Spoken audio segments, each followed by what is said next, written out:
Hi, I'm Emily. I write a newsletter called MKT1 or Market One newsletter, which has about 50,000 subscribers, marketers, and founders. I also advise startups and also invest in startups. So over the last 4.5 years, I've advised and invested in over 100 companies and helped them with marketing. I also used to lead marketing at a number of startups for about a decade. I was the first marketer and led marketing at Asana in the early days. And so now I spend a lot of time thinking about marketing, but especially kind of pattern matching across a bunch of companies and making a lot of frameworks and things like that. So I kind of wanted to go through the highlight reel today of what are the biggest mistakes I see companies making and how do you fix them? So there are 5 mistakes I see. Of course, there's 5. It's a good odd number, but there are. The first one is copying another company's playbook. So you come into a conference like this, you're like, great idea. They have a claw machine that doesn't work. We should have a claw machine too, but you don't think about your strategy. I didn't need to pick on them. It was just right there. So you copy another company's playbook. The second thing that people do wrong is they do what I call random acts of marketing. This is when you don't just copy one company's playbook, you copy them all. You have a random list of things. You get requests from your founder or your marketer or your sales team, and you just start doing a checklist of things that doesn't ladder up to anything at all. So you really need to figure out where you're going to place your strategic bets, what big campaigns are going to do, and really just resist the temptation to check every box of everything you could ever do in marketing ever. Next up, the third one is another one of my frameworks with a metaphor, which is your fuel and your engine are not aligned.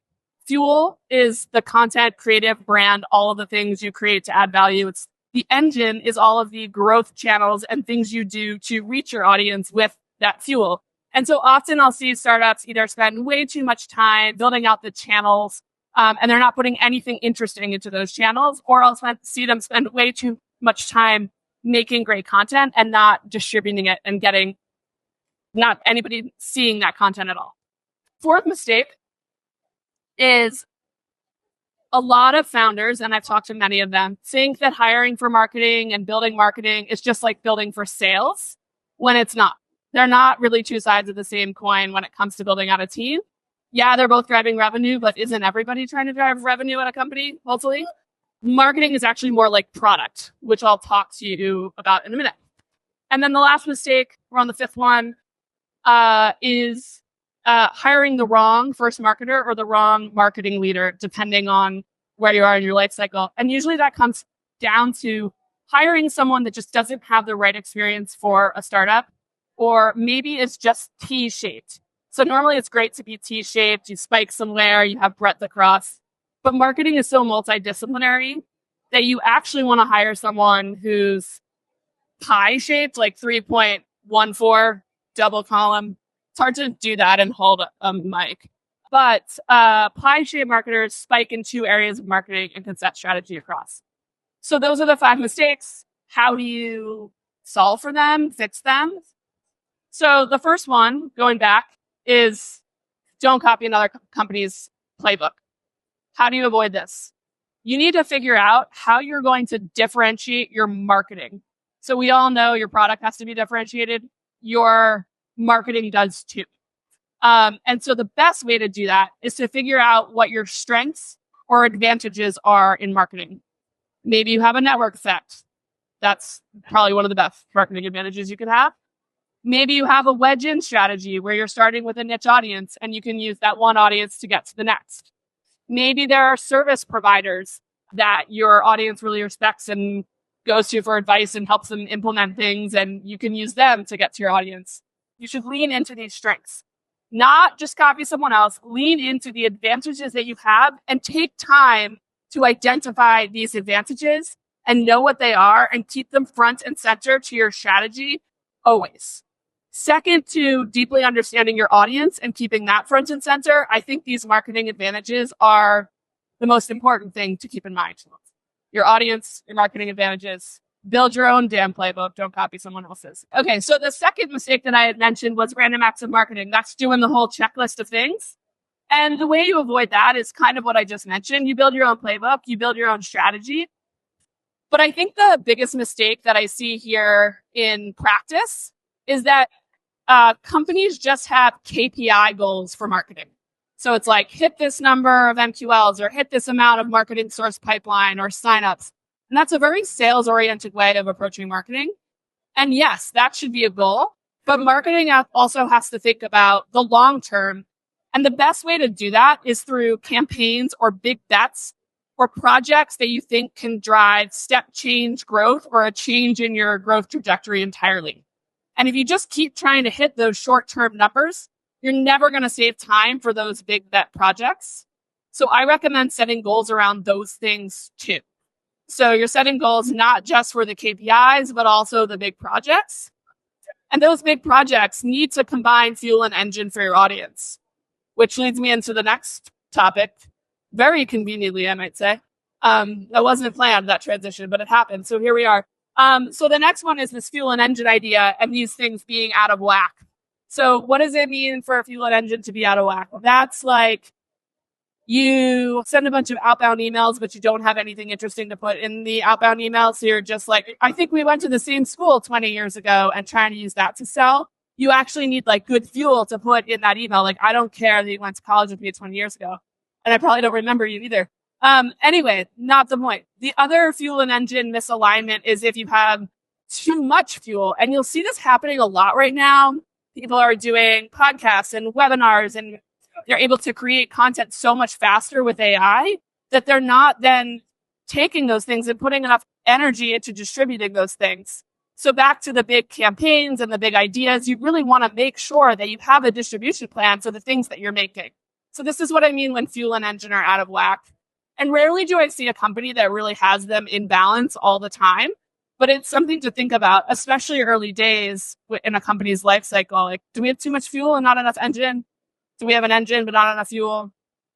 So you want to make sure that those are aligned and the right fit for your audience. Now we're at the last two problems, and they're both related to building your marketing team.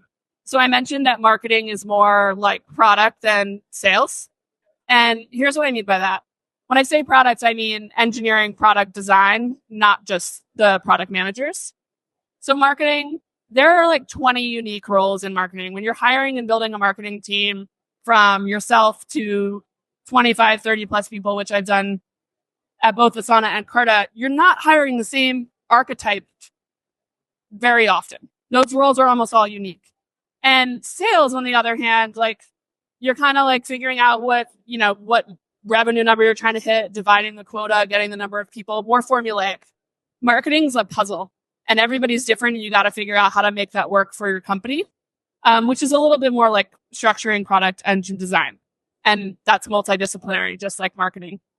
The other way that marketing's more like product is you need the product manager types on marketing. These tend to be product marketers or producers.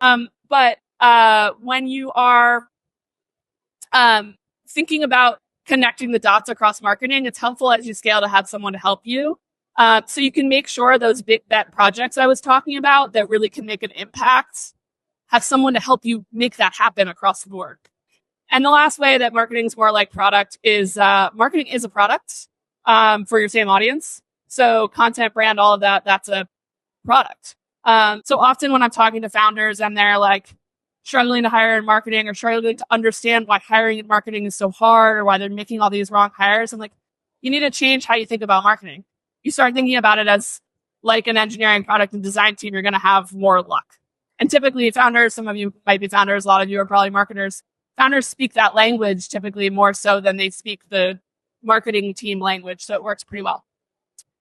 And then the last one is hiring these pie-shaped marketers. So marketers that work well early on at startups or leading marketing teams understand how all of the areas of marketing fit together. They understand how fuel and engine go together. They understand how to get fuel and engine to work for a specific audience. They understand how to make great content. They understand how to distribute it. And so you really want to have people that understand how marketing works together, as well as being an expert in one or two of these areas. And so hiring someone who has been a specialist at a larger company that's working in silos, maybe not the best fit as your first marketer. Great later on when the team gets bigger and you need to fill in specific gaps with those specialists.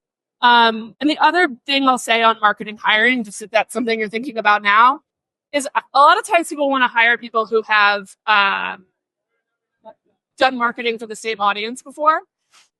I actually find that if you're a great marketer, you can figure out most audiences. But where marketing really differs is in the go-to-market motion. So I find it's really helpful to hire early employees and marketing leaders later on that have experience with your go-to-market motion. So, and then for marketers, my constant reminder to them is, are you doing enough of the big bet projects and not just running down lists of requests and ideas from everyone else and actually focusing on the big thing? Like maybe don't do all of those things and stop on them and do the big things only. I think a lot of companies focus a lot on how do we get people in the door and what's the thing we can do to get like the fastest time to value. So how can we wow people at the beginning? And they forget about how can we keep people wowed or how can we add value later on. So you need to be thinking about both things and how they work together. You've probably spent so much time thinking about how to get people in. And it's like, well, what's the next moment of wow? You got them in and that was a hurdle. Think about it as another hurdle and put that energy into it. I think the other thing too is there are just like some basic things you can be doing that I don't see people do around email. There's things that people forget about because they think top of funnel is so important, but you don't want to continue to put money and energy into top of funnel if they're not sticking around. So I would almost like shift your focus for a time and think about that as the most important thing once you hit a certain threshold. The framework here is that there are 4 ways to grow revenue, like universally for every company. You can drive more top of funnel. You can drive more top of funnel with a new audience. You can increase the dollars you get per customer, which is retention, upsell, expansion. You can increase efficiency of how you acquire customers. So that's things like improve conversion rates throughout the funnel, or get more out of the same budget, things like that. And so often people just spend so much time thinking about those first 2, the top of funnel with your current audience or a new audience or market. And they just don't think about, I can increase prices, or I can try to get people to buy more, or I can increase my efficiency and conversion. And so again, it's like shifting back and forth and saying, what's my biggest problem today? And what is my highest leverage way to grow today? Because early on, your highest leverage way to grow is to build that top of funnel. And today it sounds like it's retention. So it's a lot of it's about shifting focus, less so about the individual idea.